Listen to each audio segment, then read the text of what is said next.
Vamos trazer agora o delegado Bruno Fernando. São 13h43. Esse é o Tribuna do Povo, na tela da ND, tratando desse caso que foi repercussão nacional e ontem, inclusive, se falava da possibilidade, o próprio delegado comentava conosco aqui, de ele estar fora do país, o Anderson e a menina, a filha dele. Mas não, estava no estado do Rio de Janeiro, estava na capital fluminense. Então, a gente vai fazer o seguinte, vamos trazer o delegado Bruno Fernando, ele vai dar, naquilo que ele pode falar, um apanhado geral, um resumo do que está acontecendo, do que poderá acontecer, nesse caso agora, com o Anderson Rassi detido.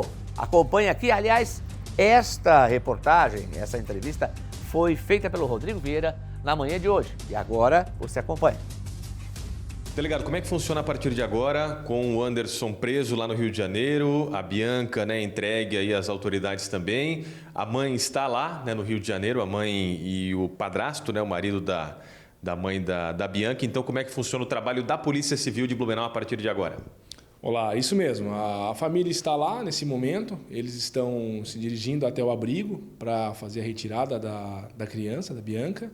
A Polícia Civil agora vai representar o juízo que expediu o mandado de prisão temporária para que o Anderson seja transferido para o estado de origem aqui, Santa Catarina, e assim a gente possa interrogá-lo, tá certo? O inquérito policial ele tem um prazo de 30 dias a partir da prisão dele para que seja concluído, e durante esse período a gente quer apurar se de fato o Anderson agiu sozinho, ou se mais pessoas estavam auxiliando, tentar identificar o local ali na região, na cidade do Rio de Janeiro, que ele estava homiziado, quem é a pessoa que deu o guarita a ele lá nessa cidade, e assim também apurar eventuais responsabilidades de outras pessoas que levaram ele até lá e entender, oportunizar a ele o interrogatório para que ele se manifeste, apresente a sua versão, tá certo? Então, durante esses 30 dias, a gente acredita que faça isso. Se eventualmente não for possível o recambiamento dele durante esse período, nós realizaremos o interrogatório dele através de audiovisual. Ele já apresentou uma versão em público com o vídeo divulgado ontem aqui que a gente mostrou na Record, delegado Bruno. Então, o que a polícia tem a falar para a comunidade referente a essas alegações do pai da menina desaparecida que agora está localizada, está aí de volta com a mãe? Esses fatos, eles estão sendo apurados no inquérito policial, que foi remetido da cidade de Ilhota para a cidade de Blumenau, porque os fatos teriam acontecido aqui. E esses fatos estão sendo apurados e foram remetidos ao Poder Judiciário. E o Anderson, lembrando, não tinha mais a guarda compartilhada com a criança, com a mãe no caso, quando ele raptou a criança, segundo a polícia, sequestrou a menina, ele havia perdido por causa de alienação parental, ou seja, questão psicológica referente à sua própria filha. É isso, delegado? Isso mesmo. Após o término do relacionamento do Anderson e da Mariane, o Anderson acabou ficando com a guarda da criança. Por alguns anos assim manteve, só que durante esse período de convivência mais com o pai, a mãe conseguiu demonstrar que o Anderson estava alienando a Bianca, fazendo com que ela se distanciasse da família materna. E então ela procurou ali a justiça, a Mariane, e conseguiu comprovar que de fato havia essa alienação parental por parte do Anderson. Então o juiz ali decidiu alternar a guarda e passou para a Mariane. E desde então o Anderson estava fazendo a visita de 15 em 15 dias. Bom, agora o Anderson está preso no Rio de Janeiro, vai vir a Blumenau quando? O senhor pretende interrogá-lo quando também, delegado? Isso, ele está preso, vai ser submetido a uma audiência de custódia, onde o juiz de lá do Rio de Janeiro vai analisar a regularidade da prisão dele. A gente deve peticionar ainda hoje o recambiamento do Anderson para Santa Catarina. E aí, só que isso depende depois da transferência em si, depende das polícias penais, de Santa Catarina e do Rio de Janeiro, porque é eles que vão fazer essa transferência do Anderson para cá. O O senhor sabe também em que condições que a menina ficou nesse tempo todo, ficou com o pai, onde eles estiveram? O senhor, claro, vai investigar se teve participação de outras pessoas, o senhor já falou para a gente aqui, mas como é que foi esse tempo todo? Eles estavam na Rocinha, mas ficaram mais tempo lá? Algum detalhe a mais que o senhor já tem para passar sobre esse sequestro, segundo a polícia? Não, essas informações ainda nós não temos, nós de fato vamos apurar. Quando ele chega na delegacia ali no 11º DP da Rocinha, ele apenas informa ao policial que estava foragido em razão do sequestro da própria filha, que o acompanhava e que ele queria se entregar.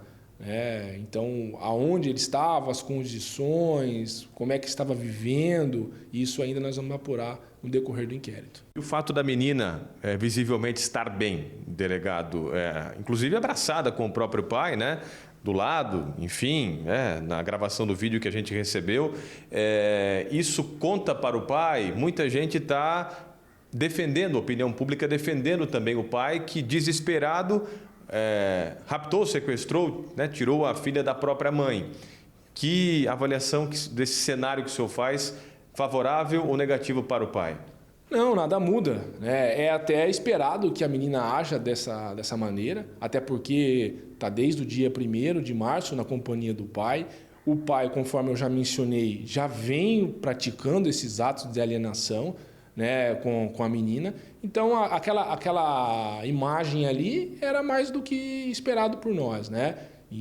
Mas isso não muda nada. A lei determinou que a guarda ficasse com a senhora Mariane, pelos motivos, pelos fundamentos legais que há previsto, está na decisão. Então, aquilo ali tudo é uma encenação. Logicamente, para ele trazer para o lado dele a população, a opinião pública, mas para nós, a Polícia Civil, isso nada muda. E, delegado, ainda sobre essa questão, né, das opiniões, que são várias, né? Ainda mais envolvendo um caso familiar, onde muita gente se identifica, famílias, pais, mães, enfim, crianças, jovens. Para quem pensa muitas vezes que às vezes a melhor solução é essa, né? Sequestra, tira da mãe para tentar resolver a situação, já que, segundo ele, a justiça, a polícia, enfim, os órgãos, né, ele citou até Conselho Tutelar, CREAS, não fazem nada. O senhor, como delegado de polícia, o que fala nesse momento a respeito dessa visualização desse cenário? É uma atitude errada, né?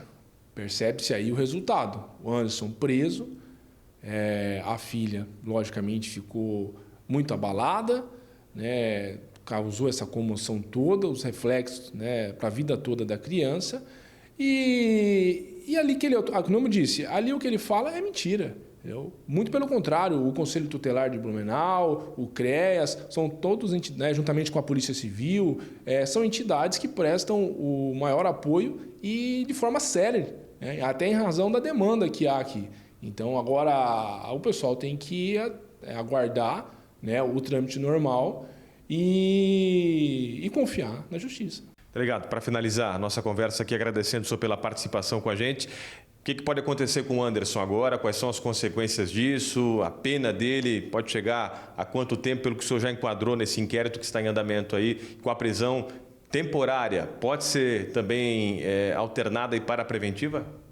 Isso mesmo. A gente ou pode solicitar a prorrogação da prisão temporária por mais 30 dias, ou até mesmo pedir a conversão em prisão preventiva, né? Os crimes, inicialmente, é o crime de sequestro e cárcere privado e também o crime de desobediência, tendo em vista que há uma decisão do juízo determinando que a guarda ficasse com a senhora Mariane.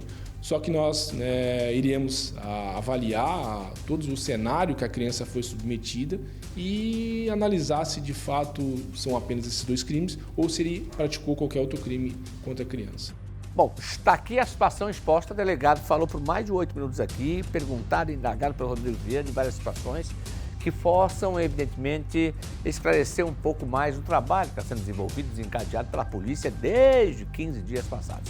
Agora, né, nesse momento ele está entrando na delegacia da Rocinha. Aí ele vira para o lado e diz, não precisa me ficar segurando pelo braço. Eu vim até aqui, eu me entreguei, eu não sou bandido. Eu estou aqui, não precisa ficar, né, eu vou entrar ali. Está ali, a criança está ali dentro também, está na situação toda, entendeu? Na delegacia.